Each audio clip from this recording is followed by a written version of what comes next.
요즘에 이제 정치 테마주의 흐름이 꾸준하게 나오고 있기 때문에 오늘도 이제 정치 테마주 하나인 남선알미늄을 보겠습니다.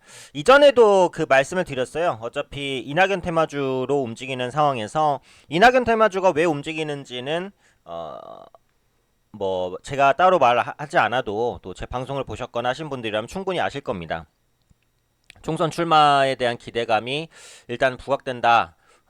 라는 부분이죠. 네. 최근에도 좀 말씀을 드렸었고요. 근데 오늘 이제 급등하는 흐름이 나타나고 있어서 같이 한번 좀 살펴보겠습니다.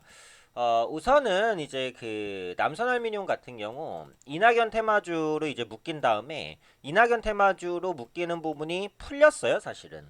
예, 근데 아직까지도 시장에서는 이낙연 테마주로 분류를 하고 있다라는 거죠. 그래서 보시면은 이제 남선알미늄이 그 예전에 이낙연 테마주로, 그러니까 지금도 묶여 있지만 묶인 이유를 보시면은 묶인 이유가 풀렸는데 그 이유까지 한번 말씀드릴게요. SM그룹의 삼한기업의 그 이계현 대표이사 있잖아요. 이게 이제 그 남선알미늄과 계열 관계사란 말이에요. 근데 이게 또 이계현 대표이사가 동생이란 말이에요. 친동생. 제가 정치 테마주는 혈연, 지연, 학연으로 묶였을 가능성이 99%다 말씀드렸는데 이거는 혈연이잖아요. 근데 혈연, 지연, 학연 중에 제일 센 게 뭐예요? 제일 센 건 혈연입니다. 혈연. 혈연이 제일 세요. 그 다음에 지연, 그 다음에 학연이에요. 순서가 있어요. 네. 피는 물보다 진하다라고 하잖아요. 피가 제일 셉니다. 그래서 그 남선알미늄과 계열 관계 사이는 SM그룹의 삼환기현 이계현 대표이사가 이낙연 총리의 동생이다라는 이슈로 엮여 있었어요. 근데 이게 이 개파락 시기에 이 이계현 대표이사가 보시면 사퇴를 했잖아요. 이렇게 되면은 이낙연 총리와는 연결고리가 완전히 끊어져야지 맞는 거거든요. 그래서 그것 때문에 급락하기는 했어요. 그렇다고 해서 이제 이계현 대표이사가 뭐 복귀를 했냐? 그런 것도 아니란 말이에요. 근데 다시 한번 이낙연 테마주로 올라가요. 전에 말씀드렸던 부분이 반복이 되죠. 전에 제가 말씀드렸던 부분이 뭐죠? 한번 정치 테마주의 색깔이 입혀지면 그 색깔이 안 빠진다. 웬만해서는. 한 번 찍히면 영원히 찍힌다 이거예요. 쉽게 말하면. 그런 관점에서 남선알미늄이 올라가는 거죠. 이거 말고는 오늘 올라가는 이유를 설명할 수는 없어요. 그래서 이제 그 이낙연 국무총리가 이제 그 지난 14일 2년 8개월 정도의 국무총리 근무를 마쳤고요. 이어서 21대 총선에서 종로 출마가 유력합니다. 그렇죠? 그래서 구체적으로 이제 당내에서 어떤 역할을 할지 이런 부분들을 좀 논의를 할 것으로 보여져요.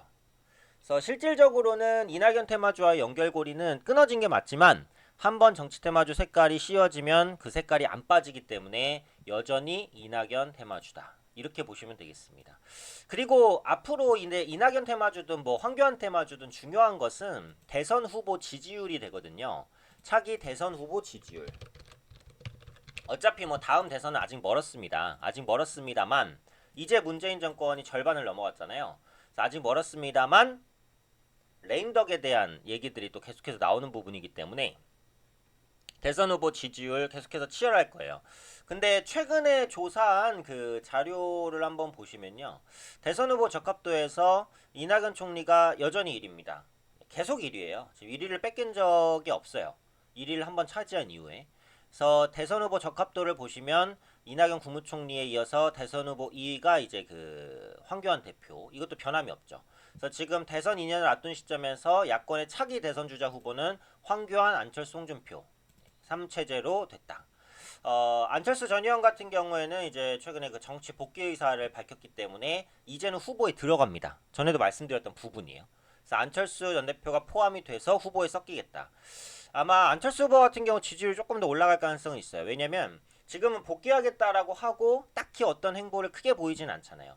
뭔가 어떤 행보, 그러니까 무슨 뭐 당적인 부분이 이제 결정이 된다든지 하는 모습들이 구체적으로 나오면 그때는 조금 더 지지율 올라갈 수도 있다고 생각을 해요. 어쨌든 다른 후보는 이제 좀 약간 미미하고 여기서 이재명 전 지사 같은 경우에도 이제 9.5% 정도까지 올라가고는 있지만 실질적으로 이제 대선에 나오기는 좀 쉽지는 않다라고 보여진단 말이에요. 그래서 이런 부분들이고 어쨌든 지금은 양강 구도인데 이낙연 총리가 가장 지지율이 높은 건 사실입니다. 네, 그런 관점에서 이낙연 총리 관련주들이 앞으로도 활발하게 움직일 가능성이 높다라고 봐야겠죠. 물론 제가 볼 때는 이런 지지율이 지금은 크게 의미가 없을 수는 있어요. 막상 이제 대선이 시작되다 보면은 그때 새로운 인물도 나오고 또 그 이전에 여러 가지 정치적인 이벤트라든지 이런 부분도 있기 때문에 얼마든지 바뀔 수 있습니다. 근데 지금 보시면은 여야에 뭔가 뚜렷한 인물 자체가 없는 게 사실이기 때문에 지금의 지지율이 당분간은 유지될 가능성이 높아요. 그런 관점에서 보면 정치 테마주는 이낙연 관련주, 황교안 관련주, 그 다음에 뭐 안철수 관련주 정도까지는 이제 움직일 수가 있다. 이 정도로 보시면 되겠습니다. 그래서 정치 테마주는 사실은 딴 건 없어요. 그냥 기술적으로 낮은 위치에서 공략하는 거. 그거 말고는 방법이 없습니다. 어차피 랜덤성이 워낙에 많이 적용이 되니까. 그래서 어려우신 분들은 그냥 피하시는 게 좋고 굳이 하실 분들은 최대한 낮은 위치에 사는 게 좋다. 네. 그리고 웬만하면 조금 인물 파워가 있는 정치 테마주를 하시는 게 좋다. 이 정도로 보시면 되겠습니다.